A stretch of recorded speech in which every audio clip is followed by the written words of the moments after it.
There are just pillars of what it takes to become a man that I had to figure out pretty much not necessarily on my own, but I didn't really have mentors along my life. I had to search for them. I had to assign the label to certain men that I encountered in my life to be my mentor.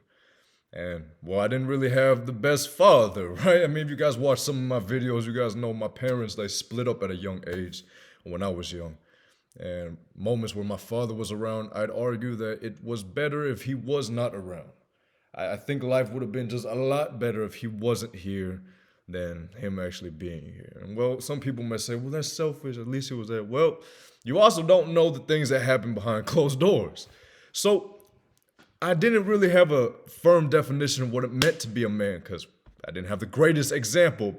I mean, my father wasn't the best. He wasn't like the poster child of how to become a good father. The greatest father award goes to not my father, right? And obviously, I'm at a place now where I've made peace with it, and me and him are cool. I just don't speak to him because I just don't see a need to. But I mean, we're okay.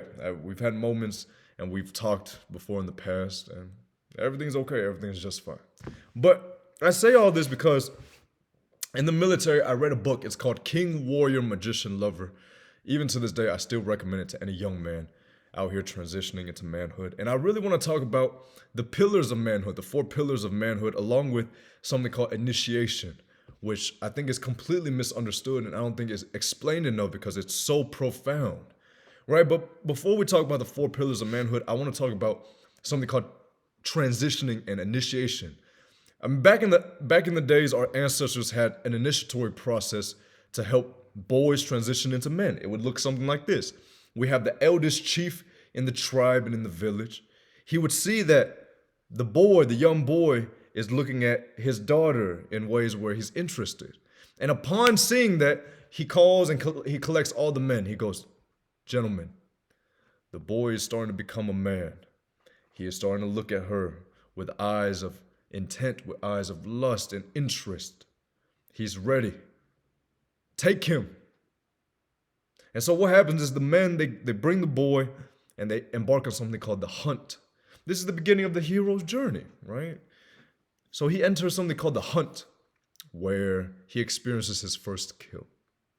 He'll slay a boar, he'll take down a tiger, a leopard, or whatever, a cheetah, a horse, who knows. But it's to give him this sense of pride and accomplishment and to feed his ego like, I am powerful. They bring him home, and what happens? That ego and pride is stripped away from him. You only get a dose of it. The eldest chief then blows into his nostrils a hallucinogen, anthrogens, I guess you can say, to give him a sense of the divine, where in this moment he discovers his spirit animal. And well, after he discovers his spirit animals, the hallucinogen falls away and it fades off, and he comes back to his body. And he's given a profound message and meaning, and he sees life in a different way, where almost as though he's ready to embark on a new adventure. He sees what life really is. And then from there, the village brings this boy, and the men bring this boy into a pit of fire ants, leave him in there for the fire ants to just eat away at every speck of his skin. They bite him, they rip him to shreds, and he's in agony, and they just hold him down until he can't take it anymore. And this is a little boy, until he can't take it. And he's depleted, his soul is gone, he's so weak, he's powerless, and he can't do it anymore. He just wants to give up. And then they bring him into the river, they wash him, they remove all the blood, all the ants off his body, and then the eldest chief lifts him up and says, the boy is dead, and the man is born. And he grants his daughter to that man. What is this? It's what we call initiation. Now, nowadays, we have something called pseudo-initiation, where we've completely destroyed this idea of initiating a boy into manhood. It's supposed to be like that. You feel pride, you feel victory, ego, pump, you get it ripped away from you, you get a sense of the divine, you feel immense pain to where you want to give up, and you get washed away. The boy's gone. Pride, you felt it. It got ripped from you to make you realize that you are nothing and you are more. You feel pain? You die? You want to die? No, you're alive still. And so you can acknowledge that you can take more pain in the future. This process is put in place by our elders and by our ancestors, but nowadays in modern society, in modern culture, we don't have this, right? What we have is something called pseudo-initiation, where little boys get integrated into city gangs. We have pseudo-initiations when boys join the army. I joined the military. That was pseudo-initiation. During basic training, during boot camp, they strip you of your identity. They don't teach you anything. They don't help you discover yourself. They want you to be an obedient little soldier. That's all. Listen, fear. That's pseudo-initiation into manhood. And you wonder why nowadays we have young men that are just more screwed up in the head than you think.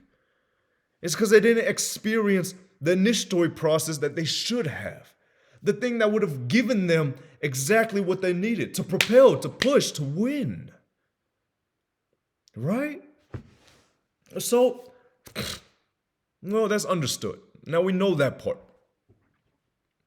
What does that have to do with the 4 pillars of manhood? When we talk about manhood, we need to understand that there are 4 aspects of a man. And if you read the book, if you ever have the time, it's a cheap book, like $14, 160, 170 pages. Profound, one of the best books I've read to this day. And I still enjoy revisiting that book every once in a while. We have 4 aspects of the man. Robert Moore, he's a Jungian activist. Carl Jung is a psychoanalyst. He's a psychologist, and so his frameworks and his theories of psychology were so profound that after his death, some of the scholars that studied Carl Jung adopted him as almost as a foundational principle of psychology. And so Robert Moore is a Jungian activist, to where he enjoys psychology and the study of psychology based on Jungian psychology, so how Carl Jung viewed psychology. A lot of big fancy words, I know, but Carl Jung devised an idea that there are archetypes. And this book is about that. Archetypes are just primordial images. Here's what it means. Let's say you're in school and there's a kid and he's the class clown. Well, his archetype would be the Joker, right? Let's say there's a kid at school, he's popular, everyone loves him. Well, he'd be the king. Let's say there's a kid that's really tough and brutal, he'd be the warrior, right?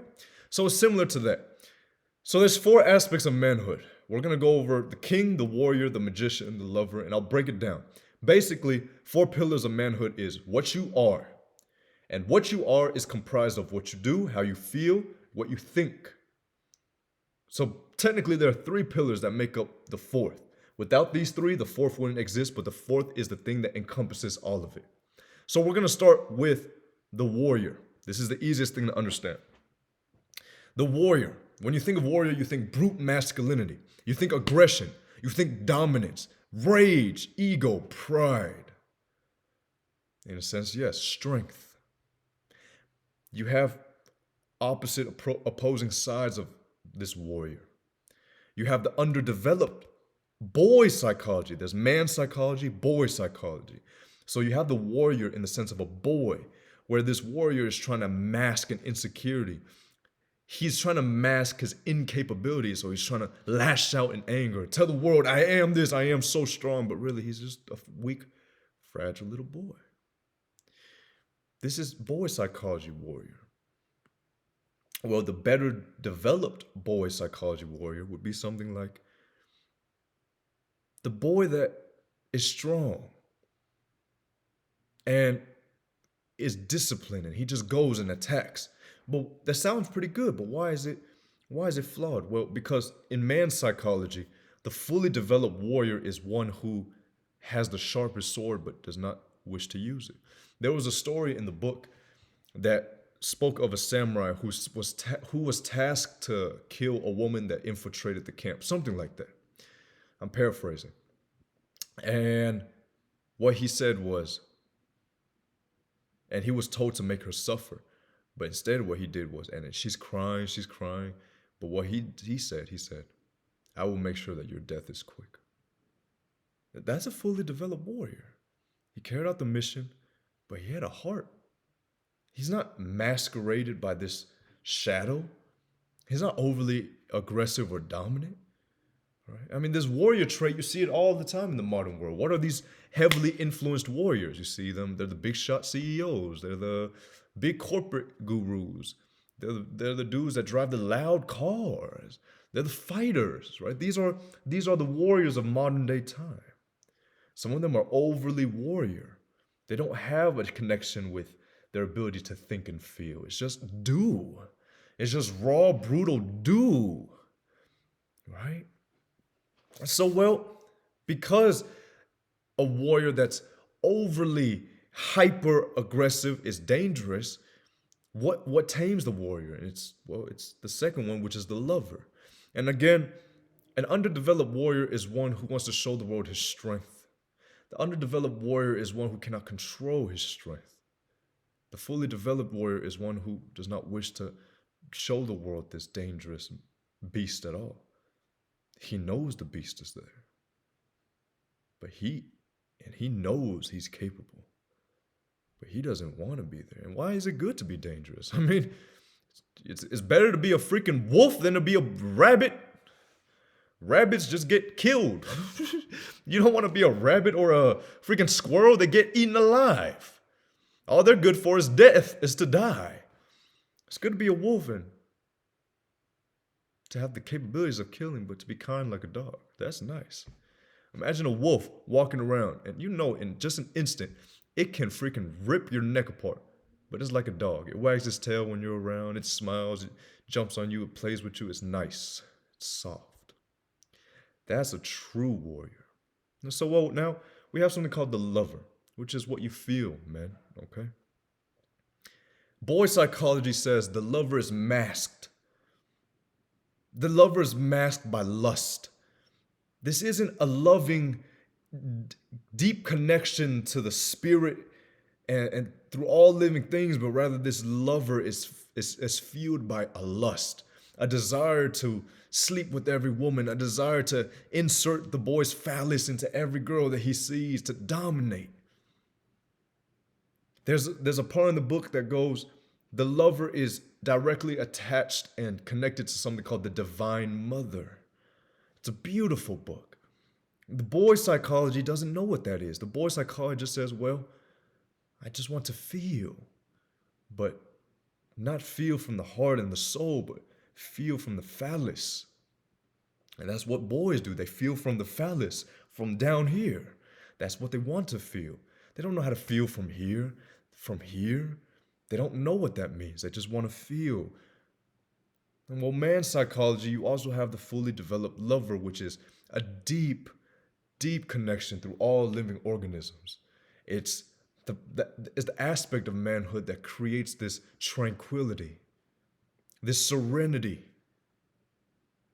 backed with a warrior, but the lover is serene, is kind, is gentle, and feels emotion, feels empathy, is engulfed by it, and can feel all living things, the trees, the wind, the birds. It's a divine connection. It's a connection to every living organism, and it's a connection to himself. That's what the lover is. It's how you feel. Not just how you feel sexually, it's how you feel emotionally, mentally, spiritually. And then we have an aspect called the magician. This is what you think. This is your knowledge.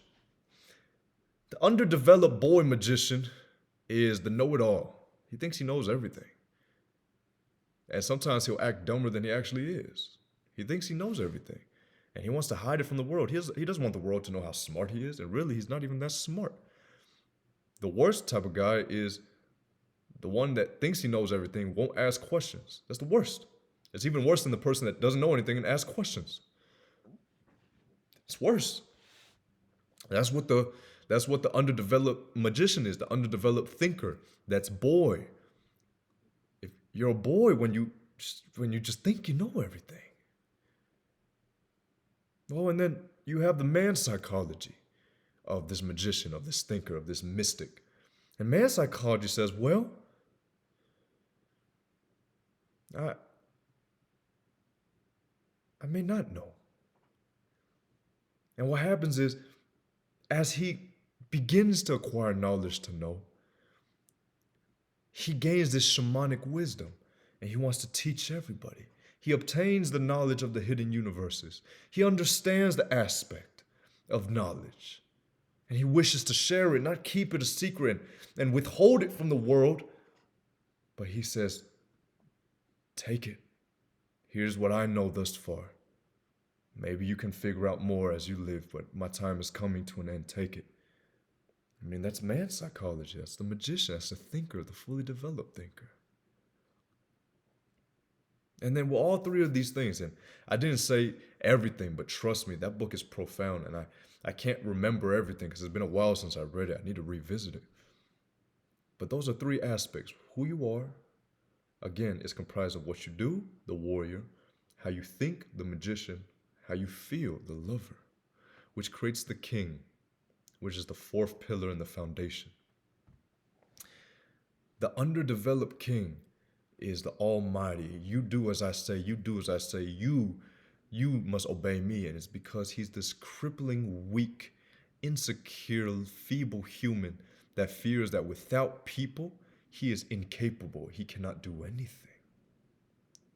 That's the underdeveloped king, the boy king, that sits on the high throne and just goes, do, me, me. And then, well, you have the king in its truest sense, which is he doesn't sit on the throne and says, what can you do for me? He takes place on the throne and says, what can I do for you? You are my nation, my people. What can I, as your king, do for you? I don't care what you can do for me. What can I do for you? What can we do together?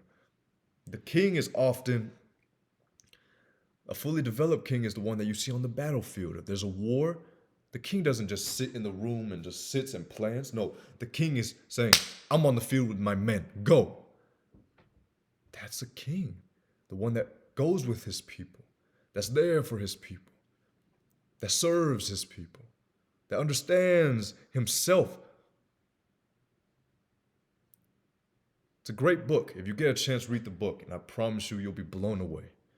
You will look in the mirror afterwards and say, wow, I have some growing to do. Because I remember when I read it, I said, whoa, I got some growing to do. It's a magnificent book, man. And it got brought to my attention because I was having a conversation the other day about how nowadays what is normal isn't even normal. Like it's strange because if a boy is a virgin at 19, it is weird. Like, isn't that screwed up? For the world to make you think that if you're a virgin at 19, something's wrong with you. Like, I'll be damned. Are you kidding me?